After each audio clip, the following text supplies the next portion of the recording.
Joining me right now is New Jersey Congressman and Homeland Security Committee member Jeff Van Drew. Congressman, thanks very much for being here. So much to talk about regarding Joe Biden and the Biden family. Do you believe he should be impeached if this is true? Oh, if this turns out to be accurate, and I have a feeling it is accurate, you know, for them, the Green New Deal is not about the environment. It's about putting greenbacks in their pockets and pocketbooks, because this is unbelievable. I mean, the amount of money that they received from this, the deals they were making, not only in China, but in Russia and Ukraine, is something that we knew already before. We knew information from the laptop. This is even more information. This has to be dug into deeply at every level, multiple committees, and if true, it's very, very serious.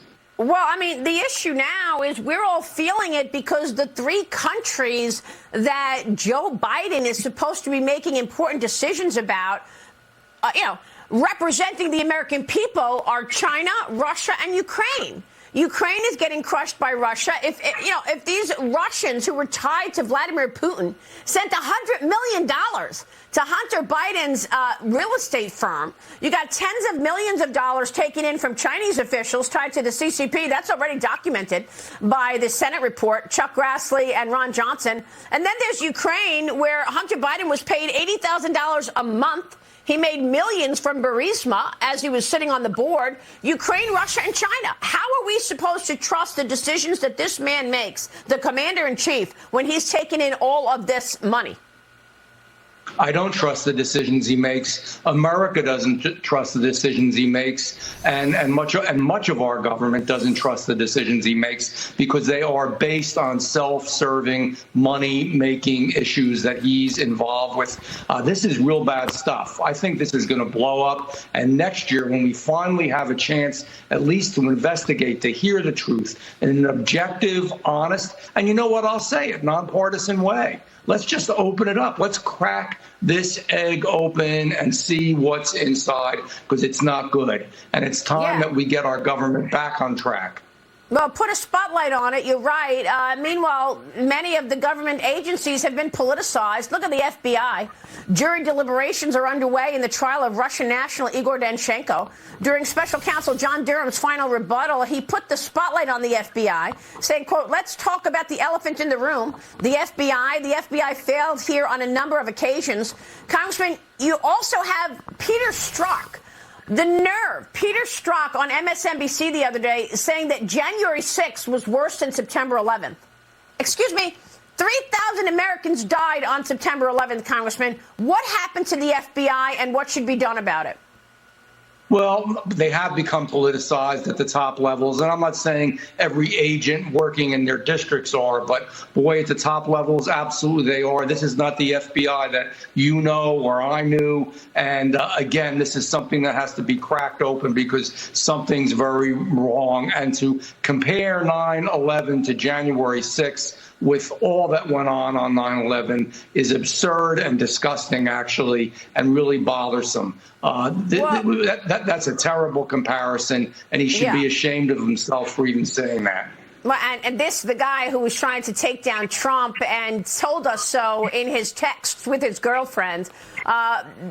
It's just incredible that he's talking about this on MSNBC. But let's put the corruption aside and let's just talk about the ineptitude. White House Press Secretary Karine Jean-Pierre was asked by Fox Business's Edward Lawrence about gasoline prices and inflation and what has happened on Joe Biden's watch. Watch this.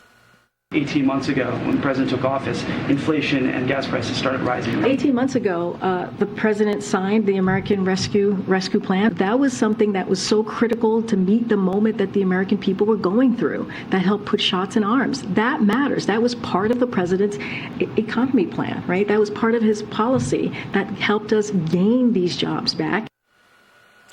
Congressman, what are your look? I know she's got her talking points and she's way over her head, but look, they just will not take any responsibility for the massive $5 trillion plus in spending that they've done in the last 18 months, and as a result, given us 40-year high inflation. What needs to be done, and what's your reaction to this defense? They say it's the Republicans' fault, and it's going to get worse if the Republicans gain the majority. This president and this majority, as we all know, have done a horrible job and haven't actually told the truth.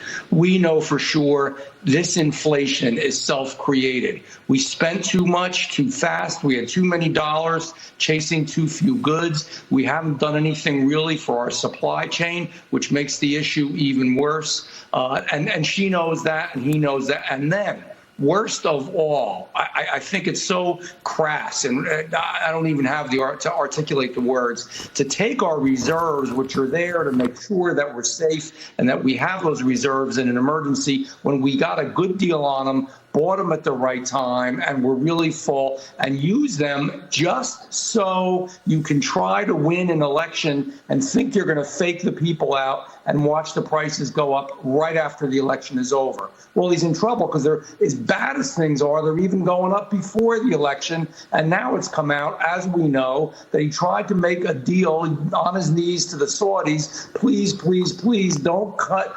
production until after the election. That's also possibly an impeachable offense. I mean, this is just wrong. It's not just ineptitude. It's also corruption at every level, and it has to be something that's dealt with. And I think we're going to hear a lot, and we're going to learn a lot next year.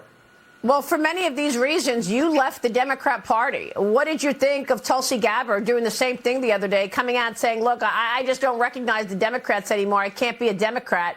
You did that, what, 4 years ago?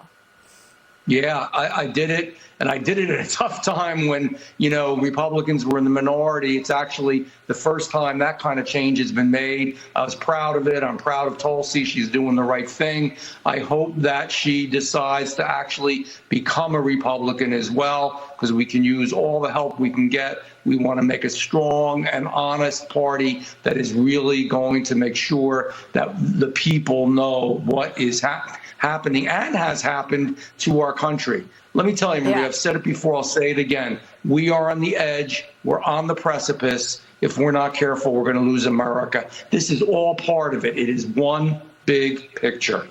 Yeah, it's very discouraging, certainly as the CCP waits in the wings to acquire more and more of this country. Congressman, it's good to see you. We'll be watching all of that. Thanks very much, sir.